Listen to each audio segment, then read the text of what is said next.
Hello बच्चों, एक बार आपका फिर से स्वागत है। आज हम यहाँ पर पत्र लेखन की चर्चा करेंगे।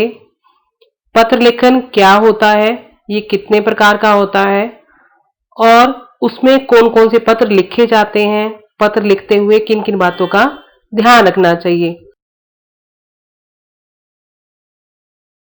आइए सबसे पहले पत्र लेखन का परिचय लेते हैं। लिखित अभिव्यक्ति की जितने भी विधाएं हैं उनमें पत्र लेखन का विशिष्ट स्थान है। यह अपनी बात को दूसरों तक पहुंचाने का एक सशक्त माध्यम है। आजकल इंटरनेट के बढ़ते प्रभाव के कारण परंपरागत ढंग से किए जाने वाले पत्र जो है उनमें कमी आई है, लेकिन फिर भी ईमेल के साथ पत्र लिखना जो है वो काफी विस्तार हुआ है उसका। पत्र लेखन एक ऐसी विधा है जो लेखक और पाठक के बीच में आत्मीय संबंध उत्पन्न करने में सक्षम है, यानी कि आज भी किसी न किसी रूप में पत्र लिखा जाता है।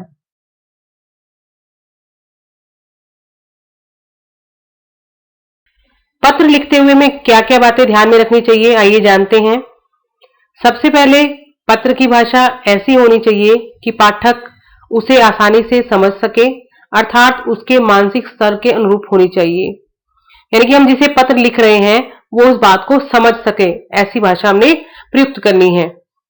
पत्र में जो भी बातें लिखी जाए वह गागर में सागर भरने के समान होनी चाहिए, यानी कि थोड़े में हमें ज्यादा समझाने की कोशिश करनी चाहिए। पत्र में अनावश्यक विस्तार से बचना चाहिए, क्योंकि अगर हम ज्यादा विस्तार कर देंगे तो उसकी जो भाषा है वो एक तरह से पाठक के लिए बोरियत उत्पन्न कर सकती है। इसलिए हमें कम से कम और ज्यादा समझाने वाले शब्दों का प्रयोग करना चाहिए। पत्र की भाषा सरल और संक्षिप्त होनी चाहिए। पत्र में रटे रटाए वाक्य या पुस्तकें वाले जो वाक्य होते हैं वो नहीं होने चाहिए। पत्र लिखने वाला जो कुछ भी लिखे वह मौलिक होना चाहिए। पत्र लिखते समय लेखक को पत्र का उद्देश्य अपने मन में रखना चाहिए। पत्रों में आत्मीयता होनी चाहिए, यानी कि पत्र पढ़कर पत्र पढ़ने वाला आपके भावों को समझ सके। आइए अब जानते हैं पत्र कितने प्रकार के होते हैं। शैली की दृष्टि से पत्र दो प्रकार के होते हैं। कौन कौन से? सबसे पहला है अनौपचारिक और दूसरा औपचारिक। आइए अब जानते हैं अनौपचारिक पत्र क्या होते हैं। जिन लोगों से हमारे व्यक्तिगत संबंध होते हैं उन्हें हम अनौपचारिक पत्र लिखते हैं। व्यक्तिगत संबंध मतलब जैसे हम अपने मित्र को, भाई को, चाचा को, मामा को, माता पिता को, जो हमारे नजदीकी रिश्तेदार होते हैं उन्हें जो पत्र लिखते हैं वो अनौपचारिक पत्र के अंतर्गत आते हैं। इन पत्रों में व्यक्ति अपने मन की अनुभूतियों, भावनाओं, सुख दुख की बातें आदि का उल्लेख करता है। यानी कि हम जो हमारे ऐसे संबंध होते हैं उन्हीं से हम अपने भावों को प्रकट कर सकते हैं, इसलिए इन पत्रों को व्यक्तिगत पत्र भी कहा जाता है। अनौपचारिक पत्र के कितने प्रकार होते हैं, आइए जानते हैं। ये निम्नलिखित प्रकार के हो सकते हैं, जैसे कि बधाई पत्र, शुभकामना पत्र, निवेदन पत्र, सहानुभूति पत्र, निमंत्रण पत्र, क्षमा याचना पत्र और विशेष अवसरों पर लिखे गए पत्र आदि।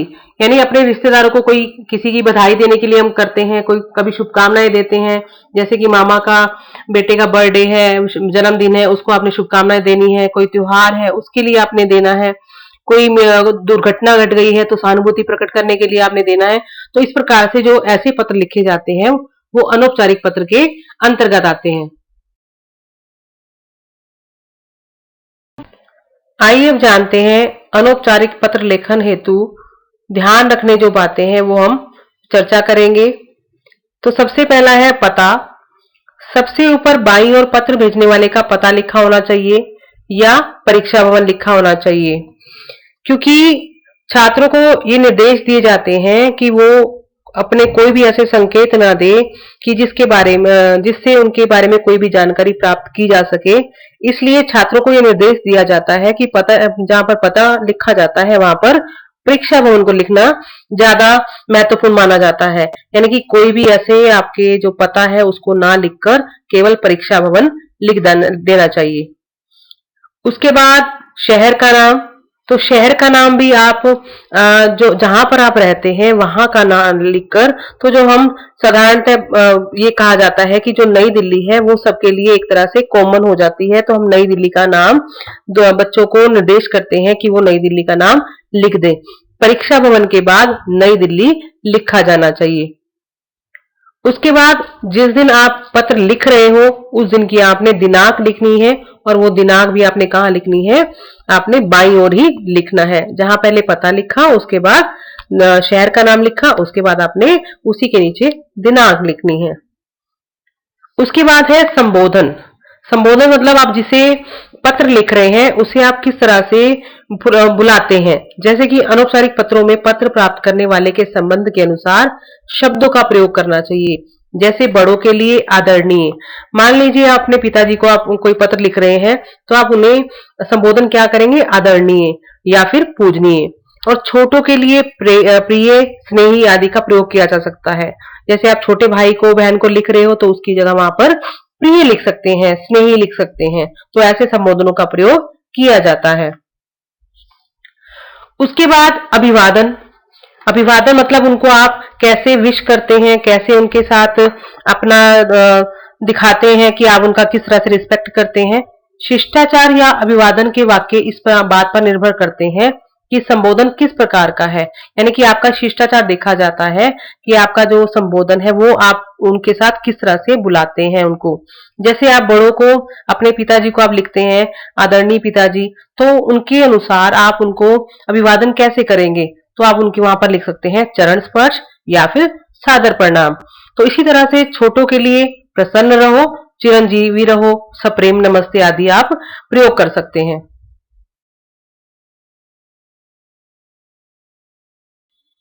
इसके बाद आता है मूल विषय वस्तु। विषय वस्तु शिष्टाचार सूचक शब्दों के बाद पत्र की मूल विषय वस्तु आती है। इसे पत्र का कथ्य भी कहते हैं।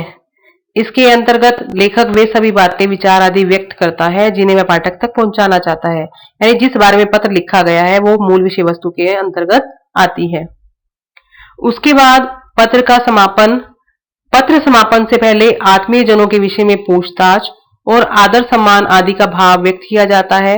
अंत में सब निर्देश के अंतर्गत पत्र लेखक पाठक के मध्य के संबंधों के आधार पर संबंध सूचक शब्दों का प्रयोग किया जाता है। जैसे आपका, आपकी, तुम्हारा, अपना, यानी कि आप पहले उनके बारे, जैसे चाचा चाची को नमस्कार या छोटे भाई को प्यार, ये चीजें लिखकर उसके बाद जो अपने आपका उनके साथ संबंध है उसी अनुसार जैसे लिख सकते हो, आपका बेटा, आपका भतीजा, कुछ भी जिस तरह से आप पत्र लिखते हो उनके अनुसार ही आप नीचे अपना जो सब निर्देश है वो लिख सकते हैं।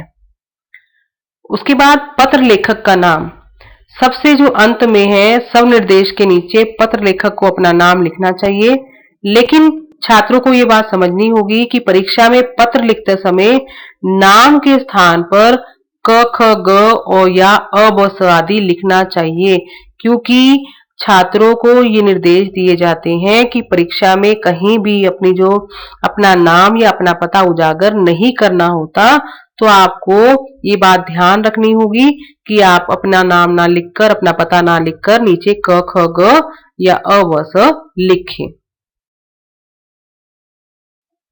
आइए एक उदाहरण के द्वारा अनौपचारिक पत्र को समझते हैं। जैसे जन्मदिन की बधाई देते हुए अपने मित्र को पत्र लिखो। तो सबसे पहले परीक्षा भवन, उसके बाद नई दिल्ली, फिर दिनांक जिस दिन आप पत्र लिख रहे हैं, उसके बाद मित्र को आपने पत्र लिखना है तो प्रिय मित्र। उसके बाद उनको आप अभिवादन कैसे करेंगे, सादर नमस्ते। आगे हमारी मूल विषय वस्तु होगी, कल तुम्हारा पत्र मिला, जानकर प्रसन्नता हुई कि तुम सपरिवार कुशल हो। मेरी खुशी और भी बढ़ गई जब मुझे यह पता चला कि तुम्हारा जन्मदिन इसी माह की 28 तारीख को पड़ रहा है। जन्मदिन की तुम्हें खूब बधाइयां। मेरी कामना है कि ईश्वर तुम्हें स्वस्थ एवं प्रसन्न रखे। इस अवसर पर मैं तुम्हें छोटा सा उपहार भेज रहा हूं। आशा है तुम्हें जरूर पसंद आएगा। मैं क्षमा चाहूंगा क्योंकि चाहकर भी मैं तुम्हारे जन्मदिन पर नहीं आ सकता। मुझे जरूरी काम के लिए दिल्ली जाना है। वहां से आते हुए मैं तुम्हें जरूर मिलूंगा। एक बार फिर से जन्मदिन की बहुत बहुत शुभकामनाएं। उसके बाद चाचा जी और चाची जी को मेरा प्रणाम, सिमरन को मेरा प्यार। ये जो पंक्ति है उसको हमने अलग जो लाइन में लिखना है, उसको मूल विषय जो हमारी विषय वस्तु उसके साथ नहीं मिलाना है, उसकी एक अलग से लाइन बनानी होती है। उसके बाद जो पत्र लिख रहा है तो तुम्हारा मित्र, नीचे अपना नाम। तो छात्रों को निर्देश जो दिए जाते हैं कि अपना नाम उजागर नहीं करना होता, तो वहां उसकी जगह क ख ग लिखा जा सकता है। अनौपचारिक पत्रों के बाद बारी आती है औपचारिक पत्रों की। तो ये क्या होते हैं? ऐसे पत्र औपचारिक संदर्भों में लिखे जाते हैं। जिन लोगों के साथ इस तरह का पत्राचार किया जाता है उनके साथ हमारे व्यक्तिगत संबंध नहीं होते, यानी कि हमारा कोई ऐसा रिलेशन नहीं होता। तो जिनके साथ हमारा रिलेशन अच्छे से ना हो, नजदीकी वाला ना हो, दूसरे व्यक्ति होते हैं, जैसे कि किसी सरकारी कार्यालयों में, अर्ध सरकारी कार्यालयों में जो पत्र होते हैं वो इसी के अंतर्गत आते हैं। आइए देखते हैं औपचारिक पत्र के प्रकार, जैसे कि प्रार्थना पत्र, शिकायती पत्र, व्यवसायिक पत्र, आवेदन पत्र, संपादकीय पत्र। इसके बाद बात करेंगे औपचारिक पत्र लेखन हेतु ध्यान रखने योग्य बातें। सबसे पहले पता। सबसे ऊपर बाईं ओर पत्र भेजने वाले का पता लिखा होना चाहिए या परीक्षा भवन लिखा होना चाहिए। पीछे मैंने आप बच्चों को बताया है कि पते में अपने छात्र को अपनी जो जानकारी है नहीं देनी होती, तो उसकी जगह पते में आप परीक्षा भवन लिख सकते हैं। उसके बाद शहर का नाम नई दिल्ली लिख दिया। उसके बाद पत्र प्राप्तकर्ता का संक्षिप्त पता, यानी कि जिसे पत्र प्राप्त होता है उसका पता लिखा होना चाहिए कि आप किसे पत्र लिख रहे हैं। जैसे उदाहरण के लिए हम देखते हैं, अगर आप किसी संपादक को पत्र लिखते हैं तो उनका पता कैसा होगा। तो सबसे पहले संपादक, उसके बाद नव भारत टाइम्स, कौन सी जो आप संपादक को लिख रहे हो, फिर उसके बाद उनके शहर का पता, जैसे नई दिल्ली में। अगर आप किसी प्रधानाचार्य को लिख रहे हो तो सबसे पहले प्रधानाचार्य, उसके बाद यहाँ विद्यालय का नाम भी उजागर नहीं करना चाहिए, तो हम क ख ग विद्यालय या फिर डैश डैश डाल के विद्यालय लिख सकते हैं, और उसके बाद फिर वही नई दिल्ली लिख सकते हैं। उसके बाद अगर किसी पुस्तक के प्रबंधक को आप पत्र लिख रहे हैं तो पहले प्रबंधक, उसके नीचे डैश डैश प्राइवेट लिमिटेड, यानी कि कौन सी बुक से संबंधित है उसको आप प्राइवेट लिमिटेड के नाम से कह सकते हैं, और फिर उसके बाद नई दिल्ली। उसके बाद बात करेंगे विषय की, क्योंकि अनौपचारिक पत्रों में हम विषय को नहीं लिखते हैं, लेकिन औपचारिक पत्रों में विषय को जरूर सम्मिलित किया जाता है। ये छात्र जरूर इस बारे में ध्यान दें कि औपचारिक पत्रों में विषय को लिखा जाना जरूरी होता है, क्योंकि इसमें संबंधित विषय का उल्लेख किया जाता है कि आप किस विषय में बात करना चाह रहे हैं। उसके बाद संबोधन, जैसे कि महोदय महोदया, क्योंकि औपचारिक पत्र है तो आप प्रिय नहीं लिख सकते, उसमें आप किसी को महोदय महोदया, मान्यवर, श्रीमान श्रीमती आदि लिखते हैं। उसके बाद विषय वस्तु। विषय वस्तु शिष्टाचार सूचक शब्दों के बाद पत्र की मूल विषय वस्तु आती है। इस पत्र को कथ्य भी कहते हैं, यानी कि आप जो बात कहना चाहते हैं उसको विस्तार से इसमें रखते हैं। उसके बाद समापन। विषय वस्तु में जो कुछ लिखा गया हो उसका सार समापन में 2 पंक्तियों में आना चाहिए। फिर स्वनिर्देश, यानी कि आप जब समापन करते हैं तो आप किस तरह से अपने आप को प्रस्तुत करते हैं। तो आप कैसे प्रस्तुत करेंगे, जैसे भवदीय या भवदिया, यानी कि आप अगर लड़के हैं तो भवदीय, अगर एक लड़की है तो भवदिया। उसी तरह से आपका आज्ञाकारी शिष्य या फिर आपकी आज्ञाकारिणी शिष्या, इस तरह से लिख सकते हैं। उसके बाद हस्ताक्षर।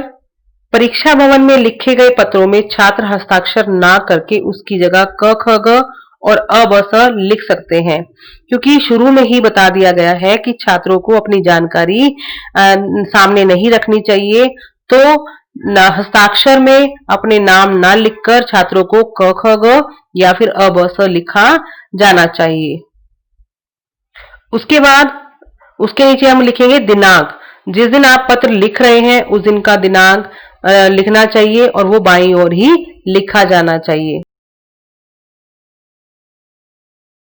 आइए एक उदाहरण के द्वारा समझते हैं।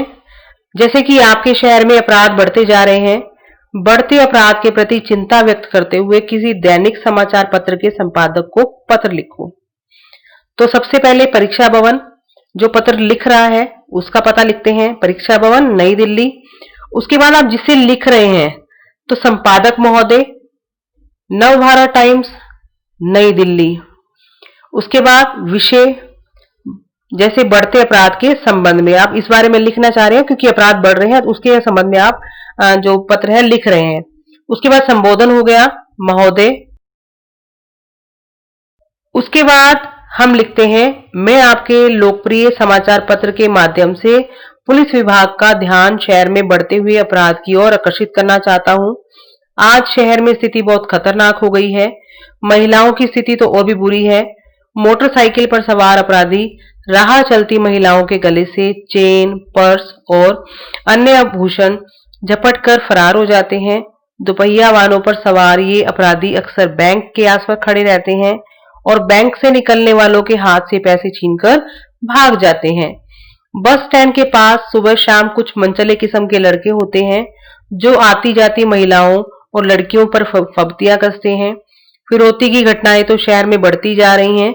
ऐसी स्थिति में शहर में सुरक्षा व्यवस्था को ठीक करने की तुरंत आवश्यकता है। तो आपसे अनुरोध है, इस समस्या को अपने पत्र में प्रमुखता से स्थान देकर संबंधित अधिकारियों को जागृत करने का कष्ट करें। फिर उसके बाद आप उन्हें धन्यवाद करेंगे और भवदीय या फिर भवदिया लिखकर नीचे नाम की जगह अपना क ख ग लिख दिया और आप जिस दिन आप पत्र लिख रहे हैं उस दिन का दिनांक।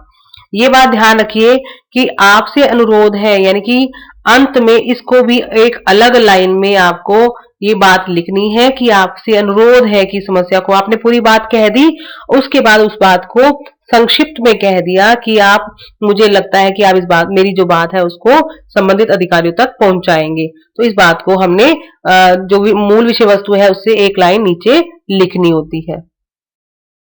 उम्मीद है आपको पत्रों के प्रकार समझ आ गए होंगे। अगर आपको मेरी वीडियो अच्छी लगे तो लाइक कीजिएगा, शेयर कीजिएगा और सब्सक्राइब कीजिएगा और कमेंट करके बताइएगा कि आपको वीडियो कैसी लगी। धन्यवाद।